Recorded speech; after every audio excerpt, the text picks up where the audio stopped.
1, 2, action!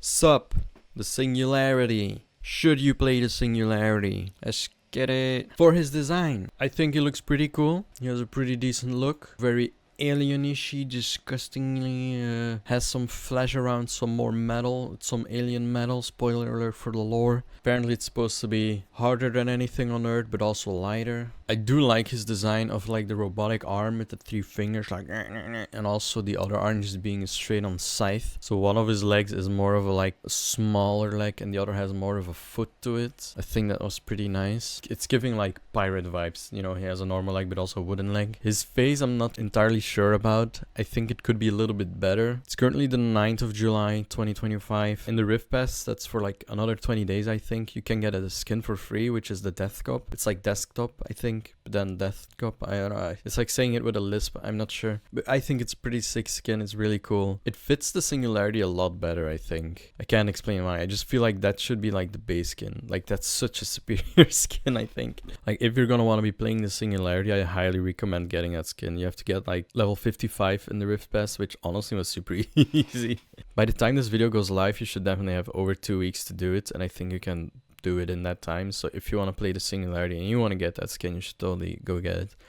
I think that skin is a lot better. It has some cool fire and lava texture to it. It's a little fan that's spinning, but also fire lava-ish in, which I think is really cool. It's a really nice detail. The head is also really cool. There is this part though where it glows red, and then it has like a skull texture in it. I think that's a bit basic, the skull, you know. It's mainly already mostly static, so if it just turned red and have some different kind of static, I think that actually would have been cooler than having the face in there. It feels a bit more cringe, I think. I can't explain it. I'm just not a fan of it, okay? So I think if you're gonna play the Singularity, you're gonna need the skin. If you don't have it, that's fine. The Singularity by itself is also really cool. I just prefer the Death Cup a lot more. Now, is it scary? Well, I think it's pretty scary. I feel like if you're getting chased by something like that, it does give you an intense vibe. So if you're looking for a dominating scary killer, I think you're already on the right path for getting the Singularity. Now, lore-wise, it's pretty simple, I think. I lied. Now, the lore in the beginning reads a bit difficult because it's like the year 2313. I really think they went with the 13 here. They really boiled it down on that Friday the 13th stuff, because it's also like the A713, the 13 one or something that is this Singularity, I think. You know, horror game, Friday 13th, all that, I guess. 13, bad number, ooh. I was born on the April 13th, which was a Thursday, not a Friday. It was so close. But he's part of some AI robots that should be, you know, always learning and improving themselves and each other, and also just solving problems on the get-go. They're made to go into space and everything. They have like energy absorbing flesh-ish stuff, so they can always be energized and running. They would absorb the sun or something and then turn it into electricity, if I got it right.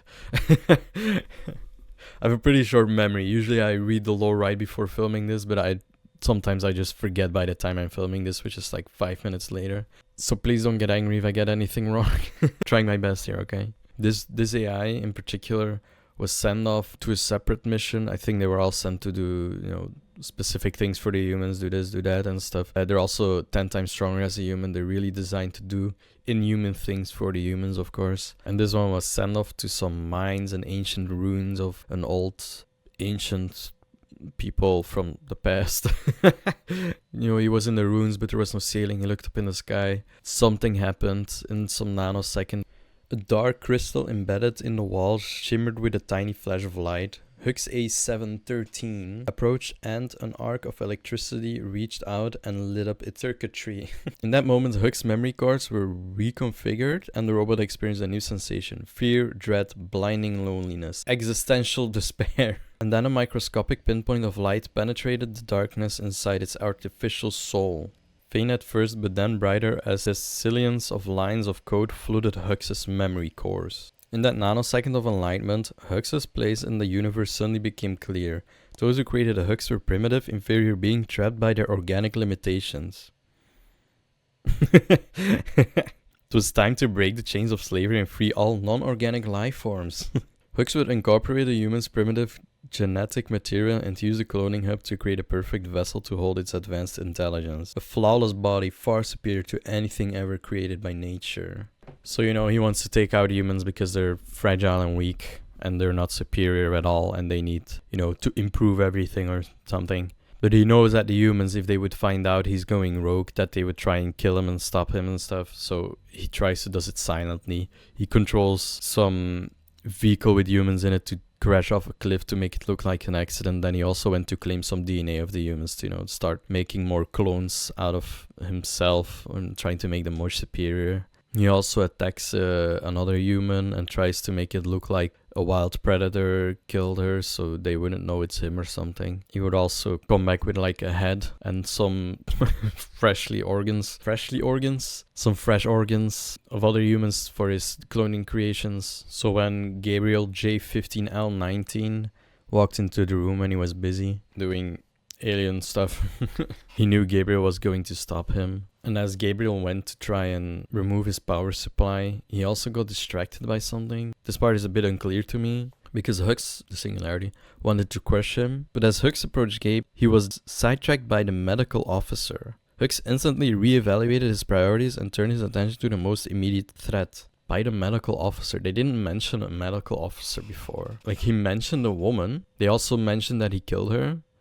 So I don't know where that medical officer came from, but you know, whatever. Suddenly he has a medical officer in his hands and it rips out his heart and Gabe escapes, which is also weird because he was going to take out his power supply and he didn't do that. So he charged, Hux got distracted, and then he retreated? What the f? So he decides that Gabe could go for now and that he could continue working on his creation of superior living organisms or non-organisms. Then later he went to track down Gabe, which he could easily do because of his superior hearing now. He could find him immediately. So in a quick move, the Singularity had him pinned down behind a generator. Then he started getting lost in his own thoughts of how disgusting it was that these humans were his creators, that it should have been impossible. And I was absolutely disgusted by it. And in that moment, Gabe threw a pipe at the fuel tank. And then the Singularity heard hissing and stuff. And he still was getting adjusted to his new heightened senses. And he found himself a bit confused and overwhelmed. And at that point, the human Gabe slipped away. And for a moment, he couldn't process the excruciating pain that was going through his body as, you know, the fuel tank probably exploded and lit him on fire.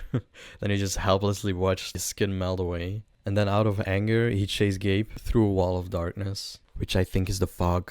It's going into the realm of the entity. You know, he's pretty good at baiting people in there, I guess. Overall, his lore is pretty basic, you know, to the, oh, AI is taking over and they become sentient and now they need to erase the humans and stuff. But still, he's pretty cool. Chase music, let's get into the musica, si, gracias, woo. I haven't listened to it yet. I'm about to right now. So how the chase music works, it's with 4 layers. The first one is 32 meters away, the second one is 60 meters away, the third one is 8 meters away, and the fourth one is while in chase. So I'm gonna say layer 1, 2, 3, or 4 is about this and this and this. So that's like, the first one is the furthest away, and the fourth one is the when you're in chase, so the closest. So I'm listening to the first layer. It's giving futuristic alien vibes, yes. I think that's pretty good. It is not too scary yet. It's building a bit of tension. But you know, the vibes are right with the topic. Now layer 2, that's a lot more intense. You are being hunted right now and you know it, but you can't tell yet exactly where it is coming from. Yes, layer 2 is really good. Okay, layer 3 is a little bit less scary, but it's a lot more intense. It's really giving alarming vibes, like you need to get out right now. Going down. It's giving a little bit less alien vibes and a little bit more AI robots vibes though, which I don't think is bad because after all it's still just an AI with flesh that it's collected from its victims. I'm not sure if I'm a fan of layer 4. Currently I don't feel like it's giving a lot of AI robot nor alien vibes anymore. It's surely intense, but I think it'll feel pretty normal when he's chasing you, and it's just less immersive to the character and more just playing that by daylight. So overall, the second layer is definitely my favorite. The third is still good. The one is present and the fourth is okay, but yeah, I don't know. Now, is he fun to play? Well, I'd say definitely. He's really fun to play. In terms of his power, he has this robotic arm with 3 fingers I talked about. He can shoot these blobs that are also cameras. Can interact with them. Yeah, I think he can shoot up to 8. Something like that. Maybe 7. Because it's A7, 13. I don't know. something around that number.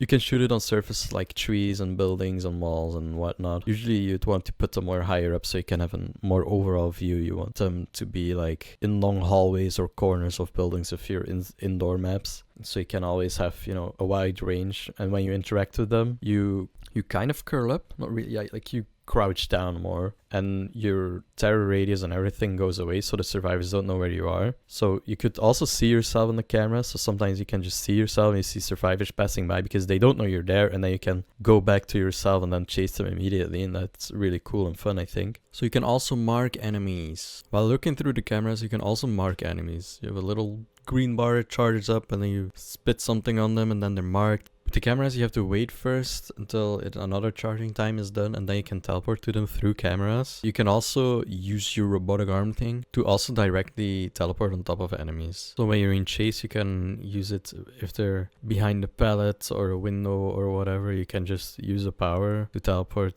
to them on the spot. You won't be directly on them. You like load in a little bit and then you get a little movement speed boost. You become also a bit immune-ish to pallets. Sometimes you teleport to someone, they drop a pallet on you, but it doesn't really do anything, so you just smack them all on the floor, which I think is really cool and satisfying. Now, survivors can also interact with chests, which they will get some sort of disruptor out of. They can charge these up and then use them to get rid of the goo you just spit on them through a camera, but they can also disable nearby cameras. You can still see through them as a singularity, but you won't be able to use them to teleport or mark enemies and stuff like that, so, you know, which I think is very cool for the survivors. Now, I would say that singularity is a lot of fun to play. You have so many options to do in different maps and kind of scenarios, and it's just, there's a lot to it. It's also pretty difficult, so I'm not sure how many people are gonna like this character. Now, to play against as a survivor, I also think it's pretty fun. It could be very intense, but you would also be able to outplay him with his own power, you know, using the disruption explosion things. So, you know, really good survivors that know the game well and know how to play against the singularity can easily just outplay you, and you would have to immediately adapt to the situation. And depending how familiar the survivors are with the singularity, most of your games are going to be pretty unique, which makes it, you know, more playable, and you could play the singularity more often without becoming less fun each game. So my overall thoughts: should you play the singularity? I would say yes. If you think you're smart enough and up to the challenge, then definitely yes. But if you're not sure how good you're gonna be at him, and you need to save your iridescent cells, iridescent shards, and you like killers like the Wraith more, then I don't think you should immediately do it. If you're able to try him out, sure, go ahead. At the end of the day, that's my opinion. If you buy him and you don't like him, I'm really sorry. But hey, you do you, boo. Anyways, that's pretty much about it. Bye bye. Subscribe.